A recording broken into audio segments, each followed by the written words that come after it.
Hi, we're Group 2, and today we are presenting our cloud gaming service business model. My name is Caroline McDonough. I'm Andrew Britton. I'm Solomon Eunice. I'm Ramsey McCreary. I'm Sydney Nielsen. And I'm Jaden Rogers.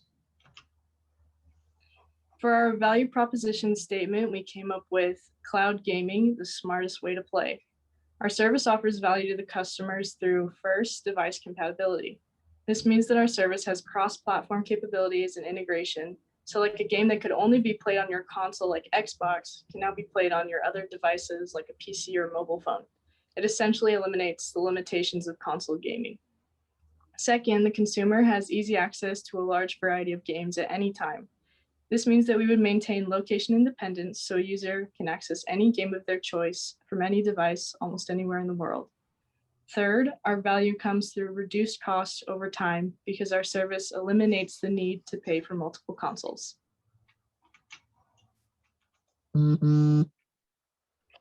Our key resources will include physical resources like direct materials related to the hardware of our product. It will also include human resources like highly skilled employees such as software engineers, network engineers to oversee the cloud storage components, and a highly capable IT staff to manage the network from day to day in the event of a server outage. Our intellectual resources will be heavily reliant upon partnerships and licensing to games and content from companies like EA Sports. And finally, our financial resources will be reliant upon seeding funding initially with the intention of transitioning into venture capitalist funding as our product is further developed in coming years. Our key activities will include extensive research of the gaming industry, developing our product from the prototype stage to be ready to market in a highly competitive industry, developing relationship with brands and key partners to network and establish placement in the industry, and marketing our product to compete with various pre-existing gaming consoles. Our key partners will include forming relationships with investors and venture capitalists, cloud data storage companies like Amazon and Google, gaming companies like Activision and EA Sports in order to obtain licensing, and finally, relations with distributors and retailers like GameStop, Best Buy, and Amazon. So in looking at who our customer segment is or who we're trying to reach, on a broad base, it's Generation Z and part of Gen X.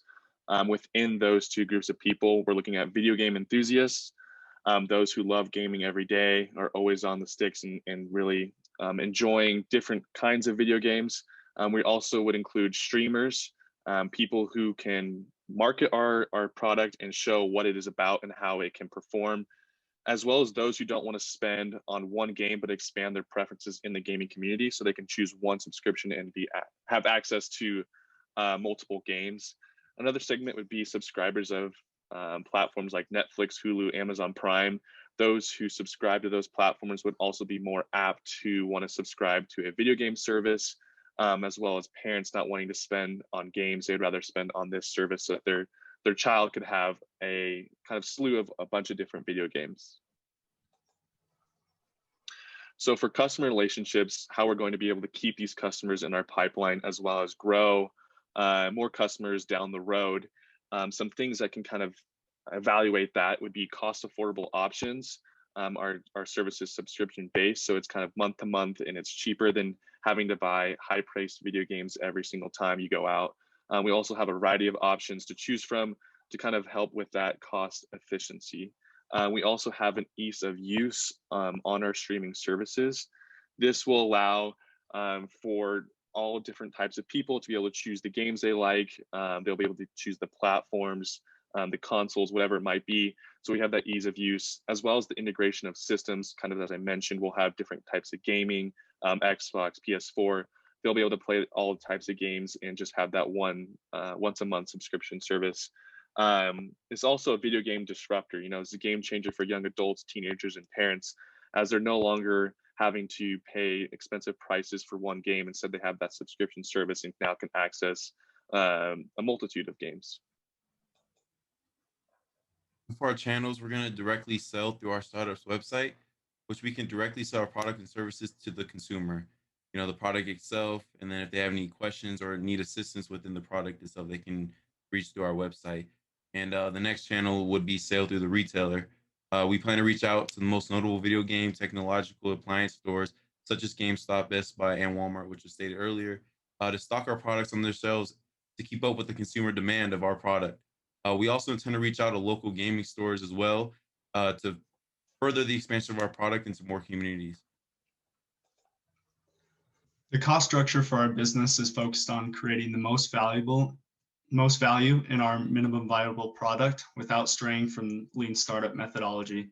Utilizing the build, measure, learn principle, we'll focus the majority of our time and resources on the development of the service. Once we have the basic software developed, we will start working on finalizing our licensing contracts with the initial group of game developers. We want to see how our customers interact with our product which brings us into our measuring and testing phase. Manufacturing the actual hardware will come once we test the products with gamers.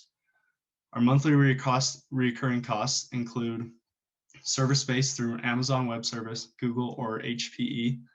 This is absolutely vital to the scalability of our company. The rest of the recurring costs are pretty standard for a digital company. We'll have to set up payroll, start manufacturing the hardware, and facilitate administrative tasks and structure our marketing. The biggest cost we need to worry about is the 2 to 3 month time that it'll take to launch our minimum viable product.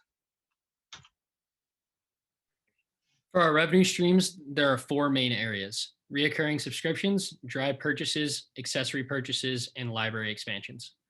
Our main source of revenue will be recurring subscriptions. There are 4 different payment options that we will provide: monthly, quarterly, semi-annual, and annual subscriptions. All of the payment options, except for the monthly subscription, will have a discount specific to the style of payment. Our second highest source of revenue is expected to be drive purchases. Each and every new customer must buy a drive in order to have access to our game library. With that being said, we believe this will be a huge source of revenue at the beginning stages of our growth as a company, but as time passes, it will slowly decrease. For our third source of revenue is accessory purchases. For now, we plan to provide 2 accessories: controllers and drive adapters for different devices. As time progresses, more accessory options will be provided based upon customer wants and needs. Our last revenue stream is game library expansions. Customers will be given the option to expand their personal game library. Examples of this could be early access, beta or alpha testing of games, or complete access to every game that is available. So using the build, measure, learn process in the lean startup, we came up with 3 key hypotheses. First, the infrastructure necessary to hold our cloud software exists and is accessible to us and the users. This means cloud storage for us and internet connection for the users.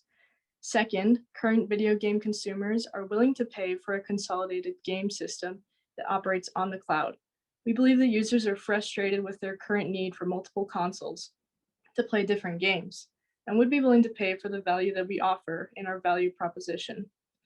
As mentioned in our last presentation, our sample survey indicated that the majority of people we surveyed paid for more than one console and were frustrated by the lack of cross-platform games, but we would like to test this assumption on a larger scale. This hypothesis also implicates that consumers understand and see the benefits to the cloud. Since our market segment is typically younger users like Gen Z, these people have grown up with technology, so we do believe that they would have a basic general understanding of our system. Third, gaming licenses can be acquired to provide full game availability to the consumer.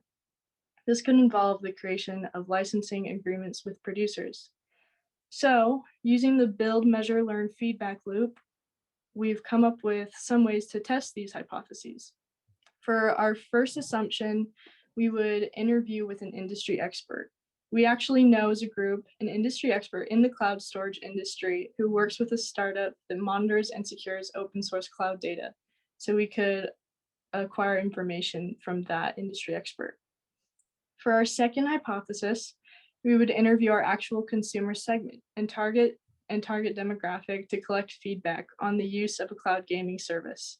Additionally, we'd carry out a sample using perhaps the concierge minimum viable product idea by testing the use of a consolidated system with one consumer and building off of that feedback.